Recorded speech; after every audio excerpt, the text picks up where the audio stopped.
friends, JENNCASCELL here. Welcome back to my channel, and if you're new here, I am so happy to have you.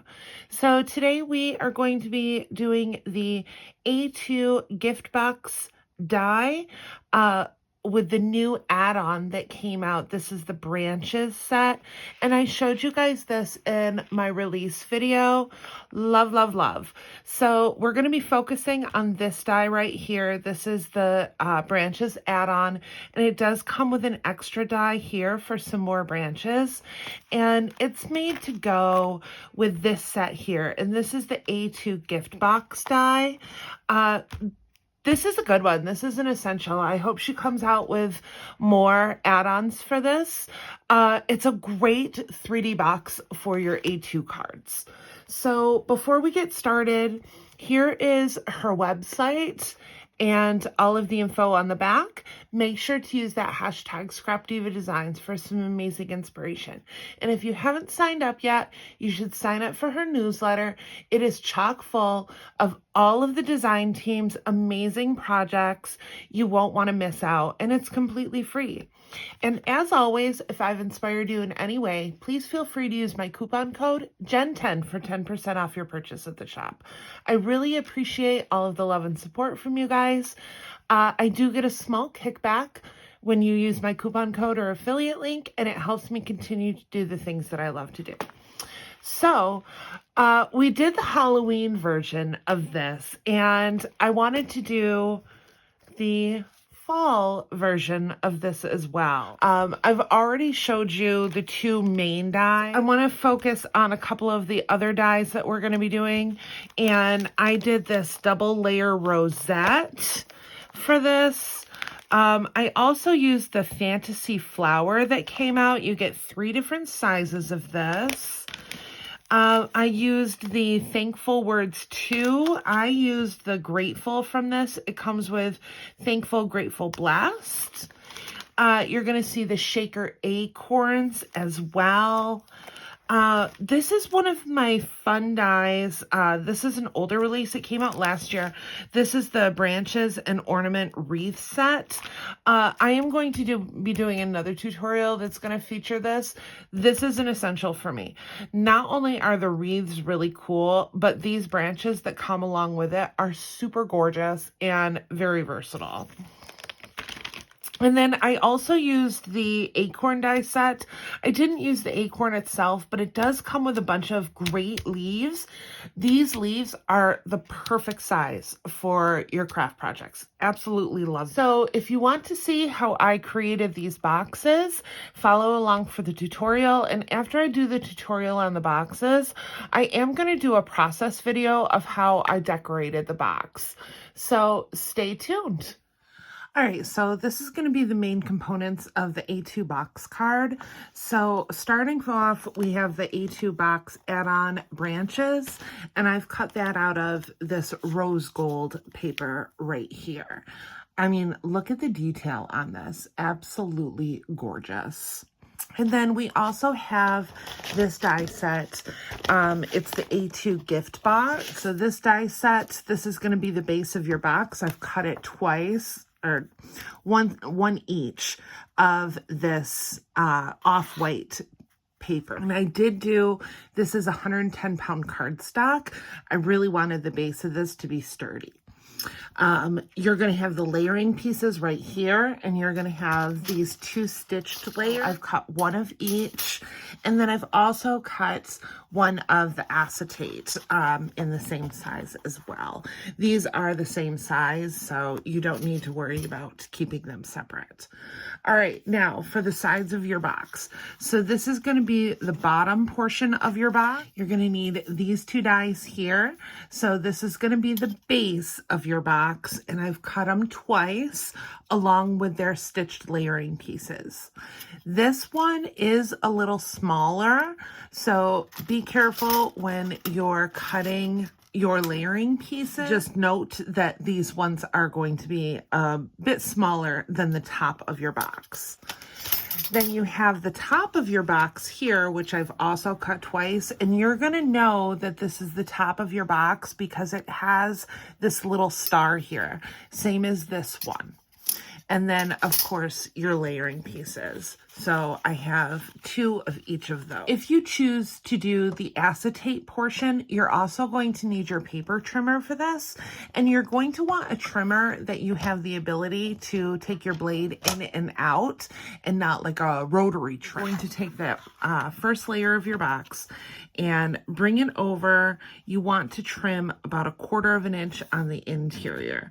So this measures about 4 3/4. So just bring it over to 4 1/2 and then bring your blade down. Don't go too far over the edge.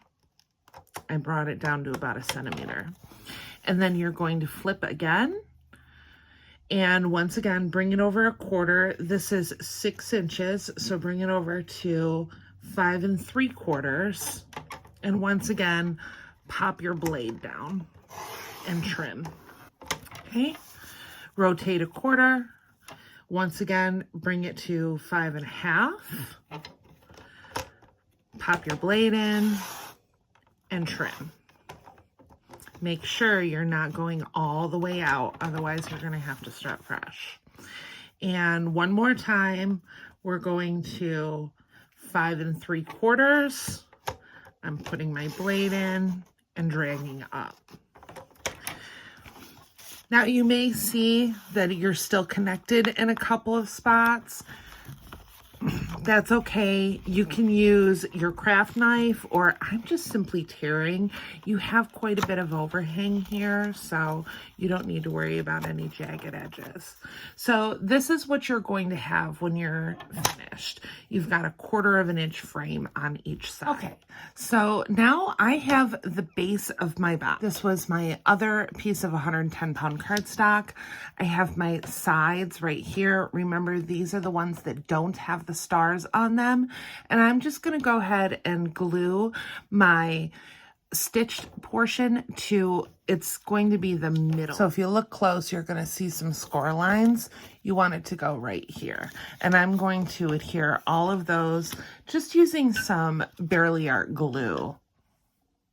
Okay, so I've went ahead and I've added my stitched layering pieces, and I've also used my bone folder to really get those score lines nice and tight. Once you have your glue down, just grab your top, your box bottom,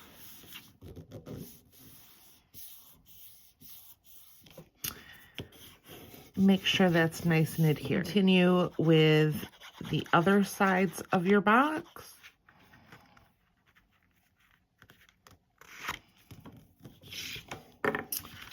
Okay, once you have all of your sides adhered, you can go ahead and put your pattern paper piece on the interior. Make sure that's nicely adhered.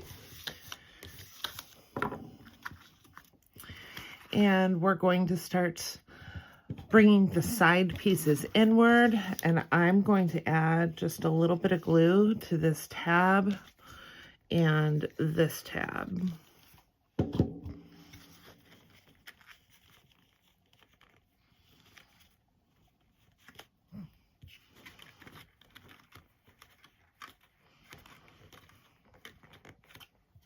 Come around to the other side, a little more glue on these two. Finally, we're going to put some glue on these two tabs and bring the side down. Make sure to use that bone folder to get really good adhesion. Okay, at this point, we should have the bottom of our box completed. I am going to flip it over and apply my pattern paper to the back if you so choose. Now, you could also add some layering pieces to the interior as well. You're not really going to see it though, and I need as much space as possible to put my cards inside, so I'm not doing anything to that. I am going to set this aside and we'll start working on the top of our box. Okay, so I've grabbed the components of the top of my box, the frame that we created. I've went ahead and added my layering pieces to the sides. Remember, these sides are going to sit differently. So if you have writing or something that needs to be a certain way, make sure that you're placing it facing downward because it's going to hang like this on your box. I went ahead and I added some double-sided tape to this frame, and that's how I'm going to adhere the sides, just to give it a little added stability. So I'm going to bring this around, and instead of putting it on the interior, I'm going to place it on the exterior.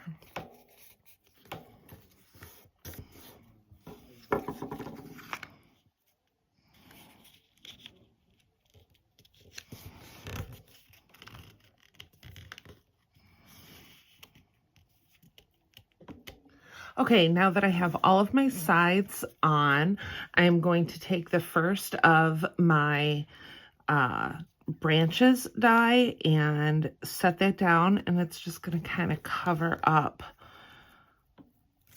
those sides. Before I start bringing the sides up, I'm going to flip this over and I'm going to put this second layer on. Now, remember when you're going to do this that they are slightly different here. So make sure that you can't see anything. Make sure that you have it at the right side. So for me, it's going to be this right here. I've already added my double-sided tape. Okay, now that I have my acetate on, I've also added some double-sided tape after applying my acetate, and that's what I'm going to use to adhere down. I've removed one of the strips of the double-sided tape so that I can line everything up and make sure that it's fitting nicely.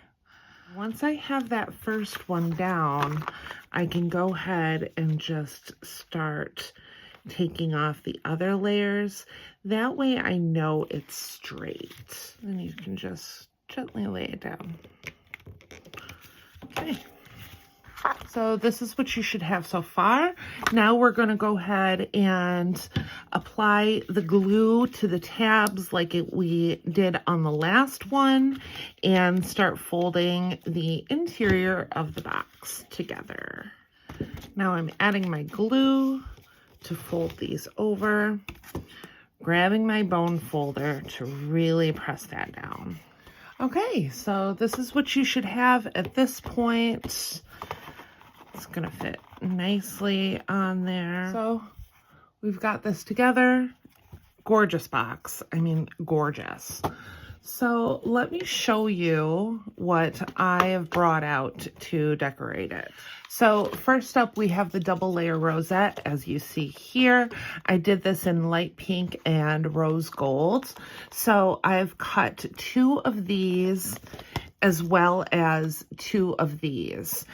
This is what I did the rose gold in. This is what I did the pink in. I went ahead and I glued these 2 pieces together like so. And then I cut them to 1.5 inches because I wanted a 3-inch rosette. This one only measures 1.25 inches. So you're going to get a 2.5 inch. That's why I cut this down.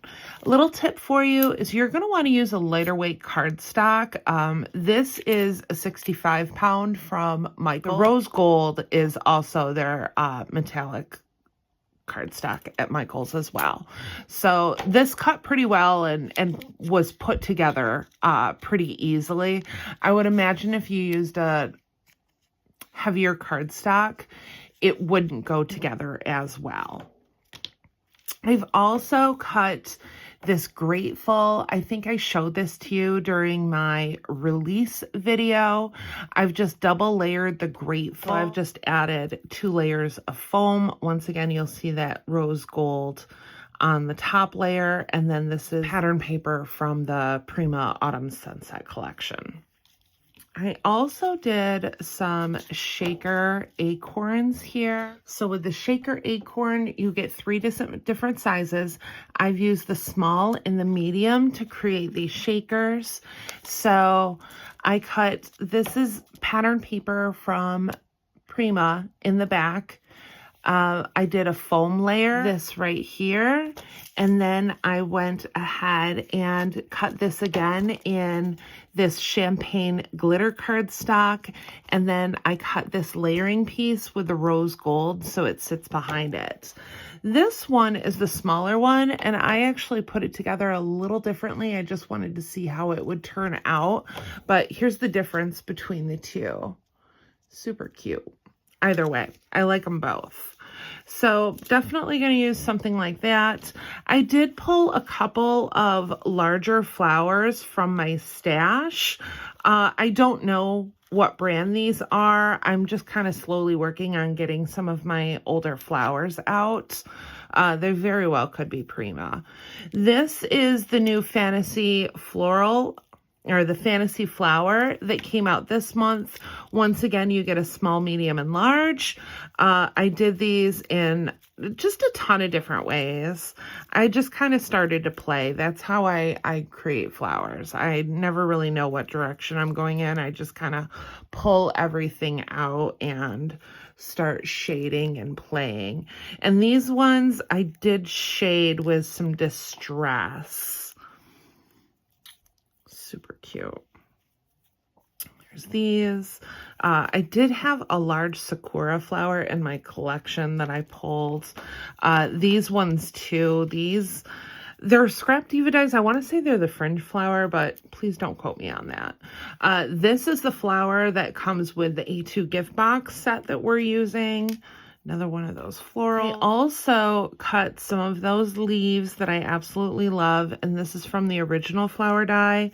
And I did add some shading to these. I used Distress ink and iced spruce. And you can tell these ones, this is from the Wreath die that I cut. So they're pretty light compared to the ones that I inked. And then I also cut some of these branches. So these branches also come with this set, and I cut a few of them in rose gold. I mean, look at how gorgeous this is. It's so dainty and delicate. I love it. So a few of those in the rose gold. And then I also cut out some of the leaves from the Acorn die that came out this month. And you guys, these leaves are perfect. I love the size. You get 2 different kinds with it. You get these longer leaves here, and then you have like the more traditional, what is that, like an oak leaf or something? I don't know. But yeah, and then I distressed these two. I cut them in that same 110-pound cardstock. It was what I had left over from the box.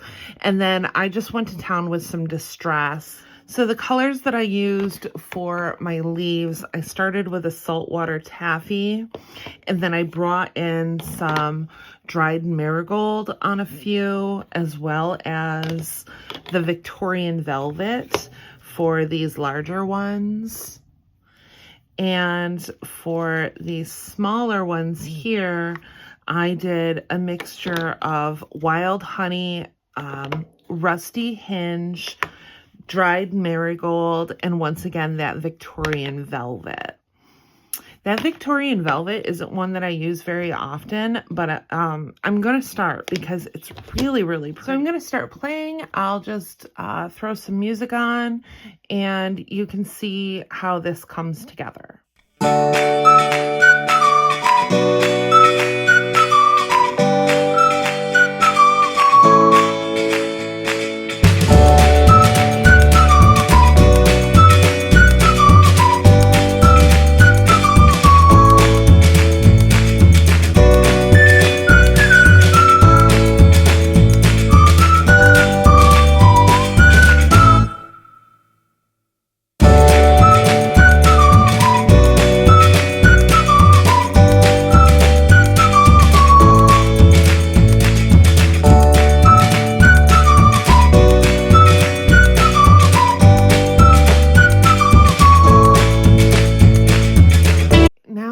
I have everything placed the way I like it.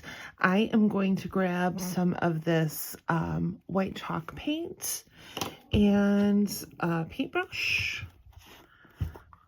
So you only need like the tiniest little bit for this. So I'm working on silicone. So just a little dab. And then I've grabbed my mini mister of water, and I'm just going to dilute that paint a little bit. So I want to create like a little bit of a guard for this. So I just have some like packaging, leftover packaging, and I kind of want to guard. So I don't really want to get the acetate or my shakers in here. So I'm going to use this. Now I'm going to take my paints and just start tapping.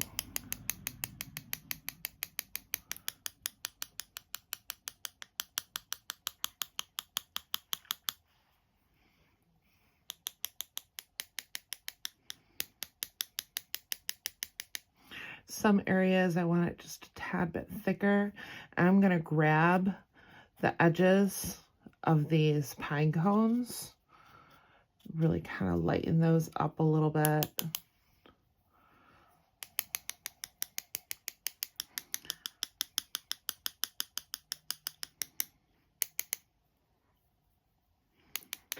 Make sure that I'm getting up here.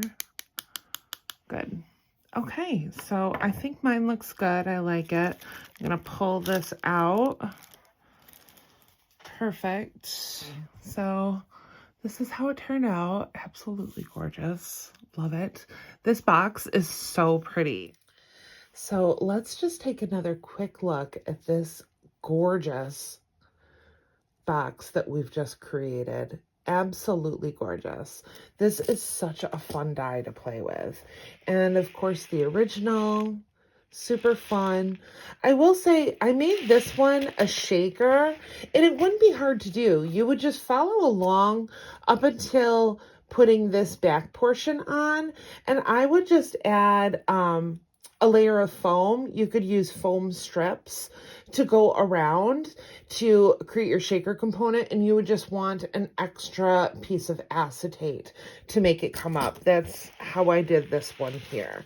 As you can see, I just added, these are shadow cubies from Barely Art. Super fun. So thank you again for watching. I so appreciate all of the love and support. And if you have any questions for me, please let me know in the comments. I'd be happy to answer them. And if you have some ideas of tutorials that you would like to see for the dies, please let me know. Don't forget to head on over to the shop. Check out all of the great dies that came out for the month of October. And if I've inspired you in any way, please feel free to use my coupon code JEN10 for 10% off your purchase at the shop. If you like this video, don't forget to give it a thumbs up and hit that subscribe button for more crafty content. I'll see you in the next crafty video. Bye.